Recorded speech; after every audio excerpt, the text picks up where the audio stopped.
রাস্তা পারাপারের নির্দিষ্ট কোনো দোয়া আছে কি, থাকলে কি? ভাই হাসান, রাস্তা পারাপারের জন্য সুনির্দিষ্ট কোনো দোয়া নেই, তবে রাস্তা পারাপারের সময় এবং রাস্তা চলাচলের সময় রাসূল করিম সাল্লাল্লাহু আলাইহি ওয়াসাল্লাম অনেকগুলো সুন্নাহ আছে। তার মধ্যে একটা হলো সালাম দেওয়া, কষ্টদায়ক কোনো কিছু পড়ে থাকলে সেটা সরিয়ে দেওয়া, এবং রাস্তায় না বসা, না দাঁড়ানো, মানুষের ক্ষতি না করা। রাস্তা পার হওয়ার সময় যদি আপনি ফুট ওভার ব্রিজ থাকে সেটা ব্যবহার না করে নিচ দিয়ে পার হন, তাহলে অন্যের ক্ষতি করলেন আপনি। রাস্তায় বসলে যেরকম ক্ষতি হয়, আপনি রাস্তা দিয়ে হাঁটতে গিয়ে চলন্ত গাড়ি ডিস্টার্ব হন, সেটাও এক ধরনের ক্ষতি। এই জন্য এভাবে রাস্তা পার হওয়া নিষেধ। আপনি যদি রাস্তা পার হতে গিয়ে কারোর মুখোমুখি হন, তাকে সালাম পেশ করবেন, এটা আপনার জন্য কর্তব্য। সৎ কাজের আদেশ দেওয়ার সুযোগ থাকলে ওই চান্সে আপনি দিবেন, অসৎ কাজ দেখলে সেটাকে বাধা প্রদান করার সুযোগ থাকলে সেটাও আপনি করবেন। এগুলো সব রাস্তা চলাচলের আদব, রাস্তা পার হওয়ার আদব।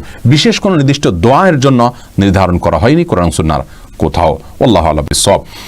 এরপরের প্রশ্ন দেখতে পাচ্ছি বোন ফাতেমা আপনি করেছেন, বিয়ের সময় উকিল বানায়, উকিল ছাড়া নাকি বিয়ে হয় না।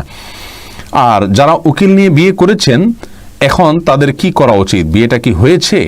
আর বাবাও বলে ডাকে, এ বিষয়ে ইসলামের বিধান কি?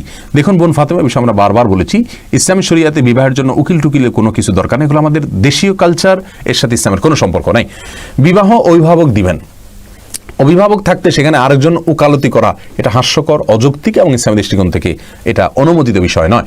আবার সেই ব্যক্তিকে বাবা, উকিল বাবা হিসাবে সম্বোধন করে, এটা আরেকটা গর্হিত কাজ। আল্লাহ বলেছেন যে উদউহুম লিআবাইহিম, জন্মদাতা বাবাদেরকে বাবা বলে তোমরা পরিচয় দাও, অন্য কাউকে বাবা বলে পরিচয় দিও না, অন্য কারোর নামে ডেকো না, নিজেদেরকে সম্বন্ধ করো না, অতএব তাদেরকে বাবা বলা এটা আরেকটা গর্হিত কাজ।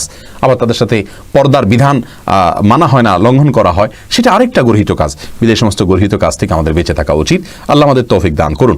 আর যাদের উকিল বাবার মাধ্যমে বিয়ে হয়েছে, তাদের বিয়ে হয়ে গেছে আলহামদুলিল্লাহ, বিয়ে হয়নি আমরা সেটা বলবো না, কিন্তু এটাকে আস্তে আস্তে আমাদের বর্জন করা উচিত, এই কালচারটাকে।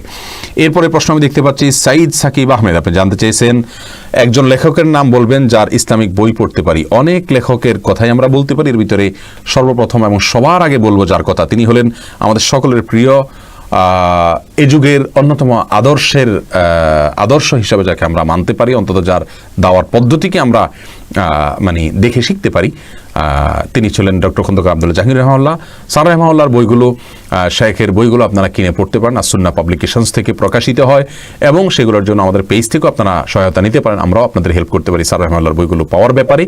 এর বাইরে বর্তমান যুগে তরুণদের মধ্যে ইমানকে জাগ্রত করবার জন্য আমাদের প্রিয় স্নেহভাজন আরিফ আজাদ সহ আরও বিভিন্ন ভাইদের বইগুলো আছে, ডক্টর শামসুল আরিফিন সহ আরও অনেকের বই আছে, যে বইগুলো আমরা পড়তে পারি নিয়মিতভাবে, সেগুলো আমাদের ইমানের খোরাক যোগাবে ইনশাআল্লাহ বিইذনিল্লাহ। আল্লাহ তাআলা আমাদের সবাইকে ইমানকে জাগ্রত করার তৌফিক দান করুন। এরপরে জেহাদি নারী এ আইডি থেকে প্রশ্ন করেছেন, পর্দার ব্যাপারে পুরুষ এবং মহিলাদের কিছু উপদেশ দিলে উপকৃত হব। দেখুন বোন, পর্দার বিধানটি মানা ফার্জ। আজকের পৃথিবীতে যে বিপর্যয় আমরা দেখতে পাচ্ছি, এই বিপর্যয়ের পেছনে একটা বড় কারণ এটাও হওয়ার সম্ভাবনা খুব বেশি যে আমরা পর্দার বিধানকে লঙ্ঘন করে চলেছি এবং অবলীলায় সেটাকে লঙ্ঘন করে চলেছি।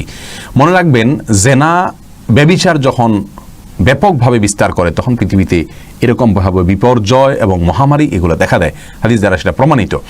তো অতএব পর্দার বিধানের দিকে আমাদের ফিরে আসা উচিত, অন্তত এই মহামারী দেখার পরেও হলেও আমাদের ফিরে আসা উচিত, এবং পুরুষদের জন্য মেয়েদের দিকে তাকানো বন্ধ করা আগে উচিত, এবং সেই সাথে মেয়েরাও পর্দার সাথে চলা উচিত। তাদেরকে দেখে অন্যরা বাজে চিন্তা করার যেন সুযোগ না পায়, সেইভাবে চলা তাদের নৈতিক দায়িত্ব, এটা তাদের দায়িত্ববোধের জায়গা থেকে করা উচিত। আচ্ছা, ছাড়া ইসলামের শরীয়তের দৃষ্টিকোণ থেকে এটা তাদের জন্য জরুরি এবং কর্তব্য।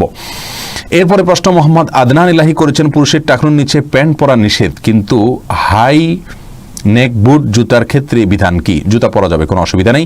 রাশেদ খান প্রশ্ন করেছেন, জীবনে অনেক রাকাত নামাজ কাজা করেছি, সেটা আমি কিভাবে আদায় করতে পারি? আমরা এই বিষয়ে অন্য একাধিক পর্বে বলেছি, আরও বলবো ইনশাআল্লাহ। আপনি যতগুলো ওয়াক্ত আপনার মনে পড়ে সেগুলোকে আনুমানিক একটা হিসাব করে কাউন্ট করে আপনি শুরু করে দিবেন কাজা করার। যদিও অনেকেই ওমরি কাজা এর নামটার বিরোধিতা করেন, কিন্তু সালাত ছুটে গেলে পড়তে হবে, এটা হলো মূল বিধান। যদি এটা নিয়ে আমাদের মতো পার্থক্য আছে, আমরা কথা বলবো ইনশাআল্লাহ অন্য কোনো পর্বে বিস্তারিত। আলমগীর হোসেন প্রশ্ন করেছেন, গণতন্ত্র কি তা মানা যাবে? অনেক লম্বা প্রশ্ন করেছেন, সময় সাপেক্ষ ব্যাপার, উত্তর দেওয়া।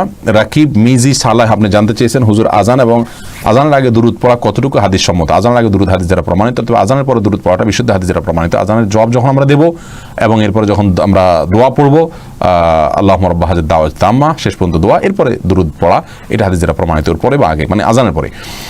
এমনি দুর্জয় জানতে চেয়েছেন, আমার প্রশ্ন, পুত্রক ব্যক্তির সম্পত্তি ভাগকে মৃত বোনের সন্তানরা পাবে?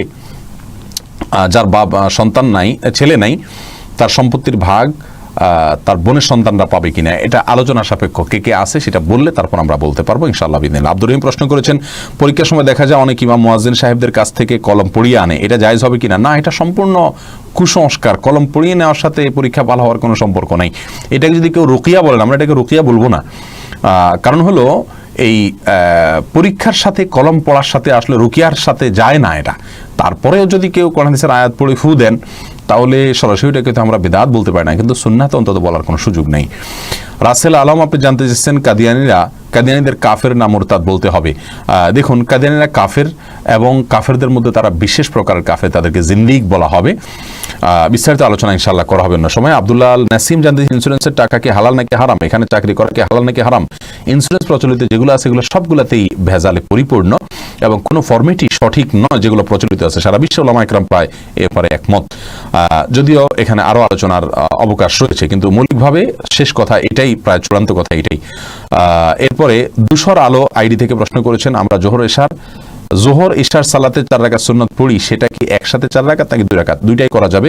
আরব উলামা ইকরাম বলেন সালাতুল লাইলি ওয়ান নাহারি মাসনা মাসনা, 2 রাকাত করে রাত এবং দিনের শত নামাজ আছে, সেটা 2 রাকাত করে। আবার আমাদের উলামা ইকরাম বলেন যে না, একসাথে 4 রাকাত, যেহেতু যেখানে 4 রাকাত ফিক্স করা আছে সেখানে একসাথে 4 রাকাত পড়াই হলো ভালো এবং সুন্নাহ সম্মত। দুইটাই করা যাবে, কোনো অসুবিধা নেই, দুইটাই ইজতিহাদি বিষয়। এরপরে মুনিয়া আক্তার মন আপনি জানতেছেন, সালাতে একটি সিজদা দিয়ে রুকুতে চলে গেলে রুকু অবস্থায় যদি মনে পড়ে যে একটা সিজদা দিয়েছি, তাহলে করণীয় কি? আপনাকে আরেকটা সিজদা দিতে হবে, কারণ সিজদা একাধিক দেওয়া আপনার জন্য কর্তব্যের অংশ, না হলে সালাত আপনার হবে না। পরস্পর আরেকটা সিজদা দিতে হবে এবং সেই সিজদা সুবহান আপনাকে করতে হবে। নাইমা হাসনাত আপনি জানতে চেয়েছেন, নিয়মিত অস্থায়ী জন্মবিরতিকরণ পিল খাওয়া জায়েজ হবে কিনা? যাবে, যদি আপনি অর্থের ভয়ে না করেন, অন্য কোনো কারণে করেন, তাহলে করা যাবে। কি খাওয়াবে এই চিন্তা না করে অন্য কোনো কারণে করলে, স্বাস্থ্যগত বা পরিবেশগত কারণে যদি করেন, অস্থায়ী জন্মবিরতিকরণ এটা করতে পারেন, অসুবিধা নেই। এরপরে তাবাসসুম জাহান এবার জানতেছেন, দুধ ভাই বোন সম্পর্ক একটু আলোচনা করলে ভালো হয়।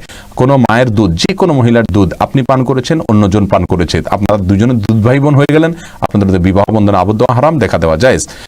এরপরে আবু হানিফ প্রশ্ন করেছেন, বিয়ের সুন্নত নিয়ম সম্পর্কে জানতে চাই। এই সম্পর্কে আমাদের সুন্নাহ ফাউন্ডেশনের ইউটিউব চ্যানেলে একটা আলোচনা আছে, আপনি পুরো আলোচনা শুনে নেবেন, প্রায় 40-45 মিনিটের আলোচনা। বিবাহের মধ্যে যে সমস্ত সুন্নাহ বিরোধী কাজ হয়ে থাকে, যেগুলো হওয়া উচিত নয়, আবার যেগুলো হওয়া উচিত, সেই বিষয়গুলোকে আমরা বিস্তারিত সেখানে আলোচনা করেছি। বিবাহের খুতবা এটা সুন্নাত, খুতবা ছাড়াও বিয়ে হয়ে যায়, তবে বিবাহের খুতবা সুন্নাত, ইজাব কবুলের পরে দাঁড়িয়ে খুতবা দেওয়া এটা উত্তম এবং ভালো। এরপর জাহিদুল ইসলাম জাহাদ, বুকে হাত বাঁধলে নামাজ হবে কিনা? নামাজ হয়ে যাবে, হাত না বাঁধলেও নামাজ হয়ে যাবে। বিষয়টা এরকম কোনো বিষয় না যেটা নিয়ে বিতর্ক করা যেতে পারে। প্রিয় দর্শক, আমরা দেখতে দেখতে 1 ঘন্টার আরো বেশি সময় পেরিয়ে গেছি। আপনাদের এখনো সময়, অনেকগুলো প্রশ্ন রয়ে গেছে। আমরা চেষ্টা করছিলাম যে যত বেশি উত্তর দিয়ে পারা যায়, কিন্তু সময় আমাদেরকে আর অনুমোদন দিচ্ছে না। আজকের মতো আমরা আপনাদের কাছ থেকে এখানে বিদায় নিব, ইনশাআল্লাহ বিদিনিল্লাহ। আগামী সপ্তাহে আবারও দেখা হবে। আমরা কিন্তু বারবার বলছি, চেষ্টা করবো আমরা ইনশাআল্লাহ সপ্তাহে একাধিকবার লাইভে এসে আপনাদের প্রশ্ন উত্তর দেওয়ার জন্য। আপনারা মতামত মেহরবানি করে আবারও দিবেন, কোন দিন, দ্বিতীয় দিন হিসাবে কোন সময়টা ভালো হয়। আমরা ইনশাআল্লাহ চেষ্টা করব একাধিক দিন লাইভে আসার জন্য। আমাদের জন্য দোয়া করবেন, আমরা আপনাদের জন্য দোয়া করি, গোটা বিশ্ববাসীর জন্য দোয়া করি। আল্লাহ তাআলা আমাদের সকলের অপরাধগুলোকে মার্জনা করে আমাদেরকে আল্লাহর দিকে ধাবিত হওয়ার তৌফিক দান করুন, এবং যে বৈশ্বিক বিপর্যয় দেখা দিয়েছে, করোনা সহ বিভিন্ন রকমের বিপর্যয়, এগুলো থেকে আল্লাহ সুবহানাহু ওয়া তাআলা আমাদের সবাইকে হেফাজত করুন।